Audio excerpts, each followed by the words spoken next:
This is the AI Desk, where today's signals reveal tomorrow's power. And today we're answering a question we keep getting. Which AI platform should I actually be using? Yeah, because right now, the answer most people give is it depends. Which is not helpful. Not helpful at all. So today we're going to break it down by what you're actually trying to build. Not which AI is best, but which AI is best for what you're trying to create. Exactly, because the biggest mistake people are making right now is trying to use one AI tool for everything. Everyone wants one tool that does it all. And that tool doesn't exist. This episode is brought to you by Mad Cheetah and their new album, WTF, Where is the Forest? It's eco-pop engineered for the future. Bold beats, global rhythms, and a message that actually matters. If you want music that hits your brain and your heart, explore WTF by Mad Cheetah. That's MADCHITA, streaming now on all major platforms. AI platforms are starting to specialize. Like tools, not brains. Right, different models are better at different types of work. So if you're using the wrong one, you're not just slower, you're getting worse results. Okay, so let's start with business. If you're writing proposals, investor decks, strategy documents, or just thinking through an idea, you want AI that helps you structure thinking, not just generate words. So if I'm starting a company. Exactly. Let's say you're launching a skincare brand.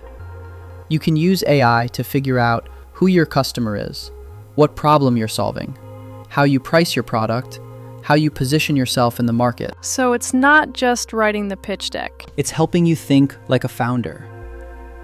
AI isn't just producing output, it's shaping your decisions. That's a big difference. Most people are just asking it to write faster. And that's why their ideas feel generic, because they didn't use AI to go deeper. They used it to go quicker. Okay, now marketing. This is where people expect AI to shine. And it does, but only if you know how to use it. Now you want speed variation and tone. Think ads, landing pages, product descriptions, campaigns. And a lot of versions. Exactly. Say you're launching a new protein bar. You don't want one ad, you want 10 angles. One for athletes, one for busy professionals, one for weight loss, one for convenience. And AI can generate all of that instantly. Yes, but here's the catch. Most people still get bad results. Because they ask lazy questions. Exactly. If your input is vague, your output will be weak. But if you tell AI exactly who you're targeting and why, you get something usable. So the real skill isn't the tool. It's direction. Okay, now graphics. This is where things get interesting. And misleading. Because people think the best looking image wins. And that's not how business works. If you're creating visuals for ads, products, or websites, you need something fast, adaptable, and usable, not perfect. Give me an example. Let's say you're launching a new coffee brand. You can generate lifestyle images of people drinking it, packaging concepts, social media visuals, website banners. Before you even have a product? Exactly. You can validate your brand visually before spending real money. The goal isn't art, it's testing. Okay, now this is the one I really care about. Actual products. Yeah, this is where AI becomes a serious advantage. If you want to build something physical, AI changes the early stage completely.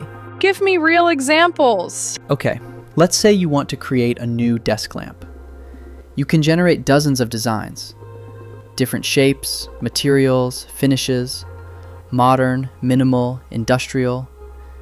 You can see how it looks in a real room before you ever prototype it. So you skip weeks of sketching. Exactly. Or say you want to create a kitchen product, like a better cutting board. You can explore different sizes, storage compartments, integrated features, branding ideas, packaging concepts. And you can see it like it already exists. Yes, and that changes decision making, because now you're reacting to something visual, not imagining something abstract. Another example, wearables. Say you want to launch a new fitness tracker or smartwatch band. You can design variations, test materials, explore colors, create full product lines. That's huge! Because normally you'd need a designer for all of that. Now you still need a designer, but they start from a higher level. Even packaging alone is a big deal. You can design luxury boxes, eco-packaging, retail shelf displays, label concepts, and test what stands out. Before you even talk to a factory. Exactly. AI won't manufacture your product, but it will get you to a manufacturable idea faster than ever. That's the real leverage. But let's be clear. AI can't do everything. Right. It doesn't understand engineering constraints, material limitations, cost realities. So you still need real expertise. Always AI accelerates thinking. It doesn't replace execution. Biggest mistake people are making. Let me guess. They're trying to find the best AI instead of building the best AI stack. That's a big shift. There's no single best tool. There's the best tool for thinking, the best tool for visuals, the best tool for execution. So the real skill is knowing when to switch. Exactly. AI isn't one thing anymore. It's a toolkit. And the people who win aren't the ones using AI. They're the ones using the right AI at the right time. That's the difference between experimenting and actually building something real. So next time you ask, which AI should I use?